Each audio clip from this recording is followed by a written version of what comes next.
Modal 10.000 jadi odeng sebanyak ini loh. Udah bukan papeda lagi namanya kalau udah tusuk begini memanjang ya. Ini odeng KW resep viral. Aku coba ya.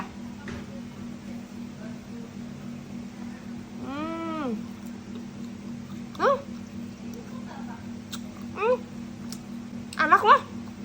Mirip pempek. Rasanya tuh mirip pempek sagu gitu loh. Pempek tepung. Mirip sempol juga sih. Cuma karena memanjang gini rasanya kayak makan fish cake juga sih. Enak juga nih.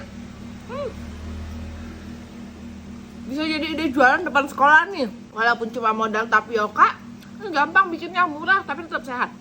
Terus bikin. By the way, untuk kuah odengnya bisa dikreasikan sendiri. Ini bikin odeng dasarnya aja, bahannya tapioka, terigu, kaldu jamur. Bisa kamu tambahkan protein juga kalau memang lebih bermodal.